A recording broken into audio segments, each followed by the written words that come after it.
Changeling of the Guard, written by vdrake77, narrated by Equinox3141. Chapter 38, A Broken Clock. I didn't mind being assigned the watch as night fell most nights. Some were more disconcerting than others, but I found that I preferred the time when both predator and prey seemed most likely to overlap. The dead of night, however, belonged to the night guard alone.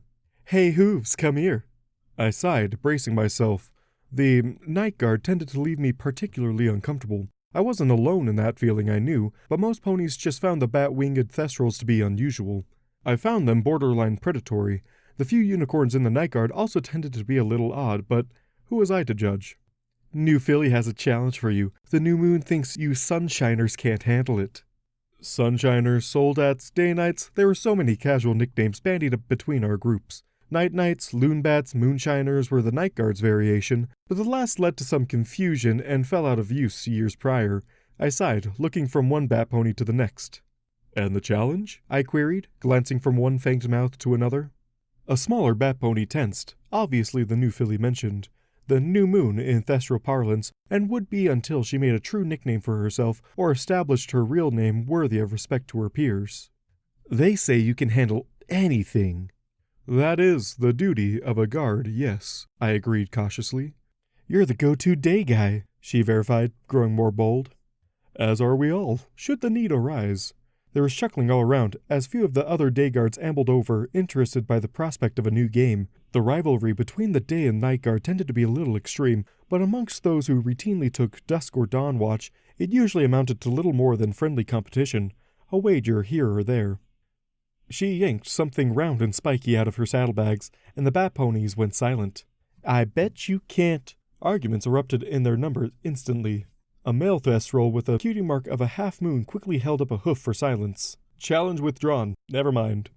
"Oh, come on!" the challenger cried out. "That's not fair, Moontrotter. You told me I had to come up with something." A few of the day guards also joined in her protest, though for different reasons. "It's just a fruit!" one yelled, disappointed. A few others grumbled and put coin bags away. "Darians don't count." "Why not?" The smaller bat pony was clearly deeply affronted by the unfairness of all this. I found myself eyeing the new fruit with interest. "Can't do it. Doesn't even know what he's in for." "You are challenging me to eat a fruit?" "Yeah, I am." "No, she's not," Moontrotter immediately disagreed. "Challenge accepted." "Not if every pony else doesn't agree. You are not prepared. This is a bat pony thing. Some Pegasi like it, but I've never known a unicorn who can handle it. It's a thing." A few of the day guard cheered their approval. One or two of the older guards saw the fruit and began to flee the room. That was ominous.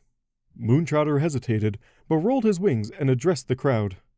All right, you want it, you got it. The challenge is 3 full bites." One of the older guards stopped, shocked, shook his head, came over and patted me on the shoulder. "Celestia save you, son. You'll be remembered." Then followed his compatriots. I was already regretting this. Moth Chaser snorted. 10 bits says he does it. She grinned, showing both dimples and fangs. "Makes me some money, Hoovesy." "Please, do not call me Hoovesy." "Win me these bits and I'll think about it," she teased with a wink. And then Moontrotter cracked the fruit open on the table. It smelled like the Hydra. I stared, shocked. More than a couple of the day guard retched, a few drew back, and one met my eyes and just shook his head, clearly wishing to free me from this obligation. Ponies were strange, I thought. Food was food, and so I scraped a hoof into the soft innards and took a large bite. It was soft, almost creamy, and had a faint taste of decay, perhaps mango, and raw egg? "I love it," I admitted, amazed. And then I cleaned out the rest of the fruit to the weak cheers of my fellow day guard and more rowdy calls from those of the night. The thestrals weren't so bad after all, I decided. Which was good, as most of the day guards couldn't stand my presence for the rest of the shift. Not all nights were so exciting, however. Most nights I simply watched the princess's room and occasionally fulfilled minor requests. "Guards pony, would you please return this to the librarian and ask her not to involve Twilight in any more of her little pranks again?" Hesitantly, I took the floating book from her with my magic, cautiously checking the title. "The Pony Sutra, Your Highness?" "That would be the one. Not appropriate bedtime material, and you may inform her that she did, in fact, get me again." The unusually red-faced princess admitted, closing the door behind her. Having nothing better to do with this guard post, and aware that a bit of light reading could restore wakefulness, I opened to a random page. tilted my head. The Royal Scissors? An interesting label for the diagram to be sure, but I could not help to be aware that no reproduction was likely to take place in this particular pairing. Doubtless, this book was not educational enough for the princess's perusal. I would indeed talk to the librarian about her choice of recommendations for Twilight the Younger. Topaz flopped over the armrest of the single large couch we typically reserved for guests. I'm only saying I've taken almost all the available courses. I just don't know that I want to just do research all my life. Ponies don't understand insects, and so many of them just don't want to. Topaz groused, face down in the cushions. A number of conversations had occurred over the years through this medium, and difficult though it was, I was becoming surprisingly fluent. If you don't want to just do research, then what do you want? I want to change things, make ponies more aware, show them the ways insects can be more helpful, so they aren't just icky bugs. I believe I would appreciate that as well. I considered. The guards had a saying, I tried to recall it, those who cannot do... teach? Could you not become a teacher?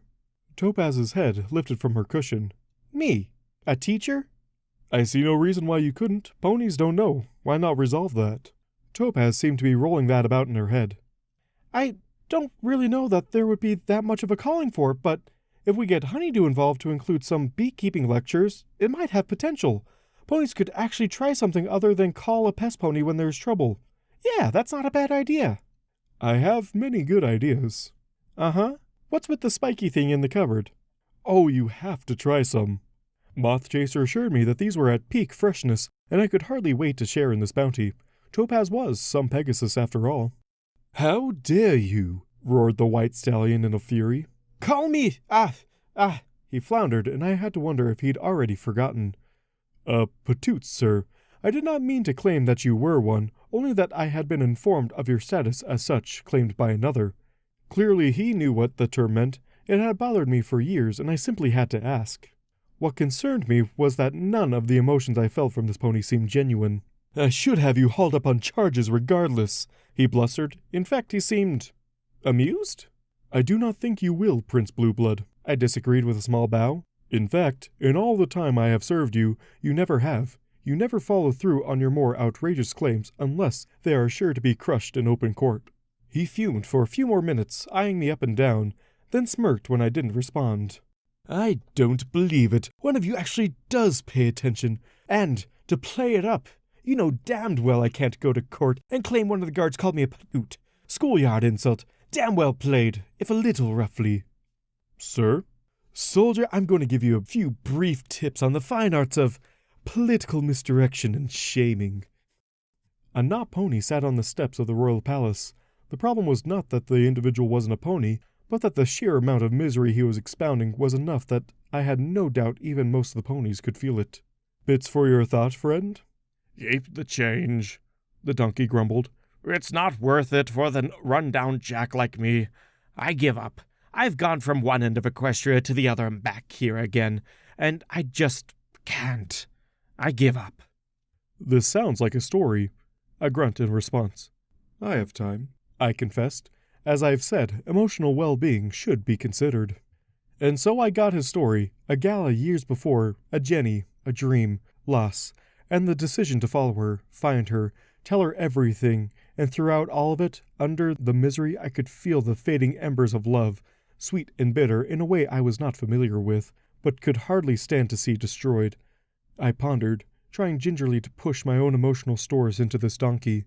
If Princess Cadence were present, she would do a much better job, but she and Shining were on a diplomatic mission to France. Some pony had to do something, I knew, but apparently that pony was not to be me. Sounds like you've had one hell of a journey, old-timer. I continued, shoving the emotion against him.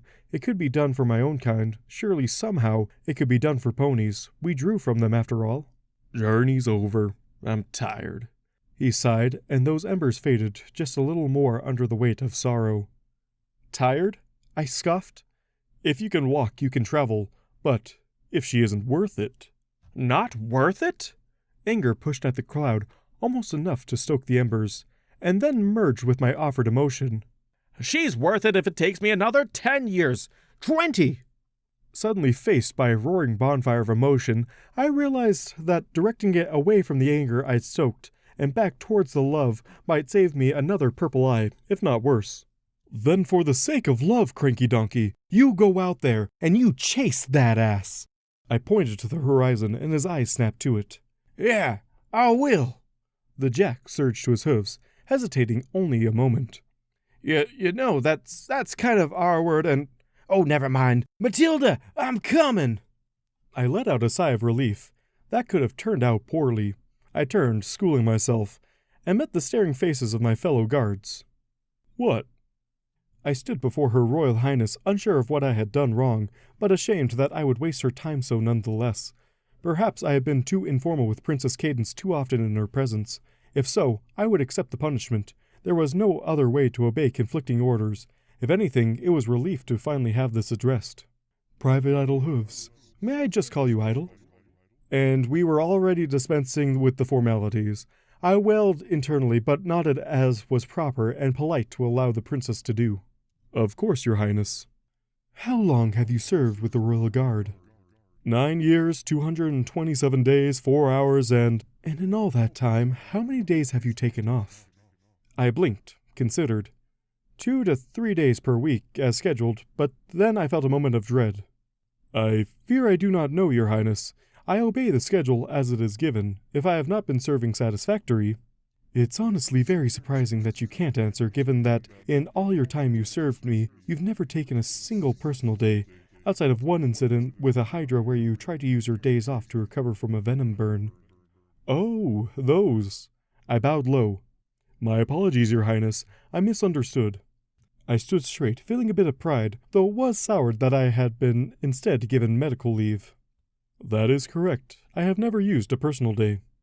That's a problem, Idol. Oh, order, take it all. Your Highness? How would that be a problem? Celestia sighed, sitting back in her throne. Because personal days are extremely important, and in all honesty, the guard has never had to deal with some pony not willing to use them here or there. You, on the other hoof, are up to... She checked a report in front of her, and her eye twitched. Oh dear. 15 days per year, 10 years. Idle, you could spend roughly half the year not serving and still receiving a paycheck. I would never do such a thing, Your Majesty, I assured her quickly. It would not do for her to think I had intended to explore such laziness. Well, you had better. If you do not use at least 20 of these days off by next hearthwarming, I intend to see to it that you are put on extended leave. I blanched internally. Your Majesty, I cannot simply abandon my duties. Celestia nodded, regal as always. A fair point. Then let me consider. She tapped on her chin. If you do not use at least 2 of those days each month, I will have your rank increased to corporal that very month. This time I may have blanched externally. That? Your Majesty, I have turned down all offers of rank, those more deserving than I should. You have set an example already, Private Hooves. The rank of corporal is almost equal to that of sergeant, and will be transitioned into such swiftly, I'm sure. Regardless, this is not an offer of rank. This is an order. You have served your time, proven your worth, and you are not to languish underutilized on the bottom of the guard ranks. You will accept the next rank advancement when offered. Your Highness overestimates my worthiness, I admitted, lowering my eyes. I felt a hoof under my chin and lifted them to meet her sparkling ones, which I dared only for a moment before averting my own ever so slightly. This is how we become better ponies, by facing adversity. I do not know and will not pry into why you fear to be raised into a position of leadership, but you are well liked, respected, and have served diligently for years. The only complaints I ever heard are that you set an unreasonable expectation for work ethic, and are perhaps a little overzealous about obeying your orders, but even I can attest to the former, and so can other observers who have taken to your example, or used it as such. Your Highness? My apprentice. Ah, I needn't have even asked. The precocious little filly had, at some point, grown into a dedicated young mare. Too dedicated, some of the guards had joked, though I always treated such jokes with the disdain deserved. Twilight is going to go far in this world. I can practically feel it, Idol, but no matter how beautiful the sapling, all ash looks the same. She cannot be allowed to burn out, so I am ordering you to take, at very least, the day of the summer sun celebration off. And I would like it very much if you made a bit of the show taking the day off. She is also on break, and knowing her, she is using it for work. Perhaps young Spike will distract her. I love Twilight dearly, as I am sure all of you do as well. Have you ever known the royal messenger to be deterred? She explicitly used your example, which led me to realize that there were 2 ponies in need of correction. Though, truthfully, I expected to review your record and prove her wrong. A decade without missed work or sick days may be an accomplishment, but your allotted time off is expected to be paid and used accordingly.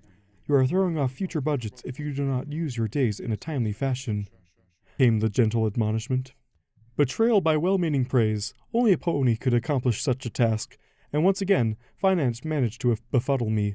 A flash of green flame made me jump. It never failed. It was too close to the green of changeling magic. The message burned into existence before the princess, and she sighed fondly before reading it. Case in point. Guards pony, please, take the rest of the day off. I shall inform your commanders and make it known that none of my guard is to work themselves to exhaustion. You may be needed in the days to come. I saluted and saw myself to the door, properly shamed. I had not realized that taking the appropriate amount of time off was also part of my duties. I would correct myself forthwith. Simply must stop reading those dusty old books. The offending noise from the neighboring tower could only have come from the royal protege's room. I was not surprised to find her at the base of said tower, looking shocked. I nodded a greeting, and she jolted aware. Guards pony Hooves, are you busy? This is important. I am taking the day off, I announced as per Princess Celestia's orders. The words felt like ash. Excellent, this should only take a few hours, at most. I slumped in relief. It was good to know that some pony understood me. I followed her, hoping to avoid as much free time as I could, if it meant I could be doing important work. So the evidence is clear. Nightmare Moon is coming back. Recap. It's been 1,000 years. That's an important number in magical terms. I nodded. Makes sense. The stars are moving in strange patterns. She pointed to the sky where, well, the sun was up. Still, maybe the stars had looked a bit strange the night before. Stars, strange patterns, truth. And Princess Celestia refuses to talk about it. A troublesome subject, I'm sure. Twilight hadn't even broached the fact that Nightmare Moon was apparently Celestia's own sister, likely in the interest of saving time. And there was a prophecy which is a legitimate source of knowledge about future events. Of course, which is why they are logged. So? Maybe they are all just coincidences. Twilight's face hit the table. I cautiously steadied her teacup. Coincidences happen every day, I argued. If it were truly a concern, the princess would be acting on it. That's what I told her, but she doesn't listen, came Spike's voice from a nearby shelf.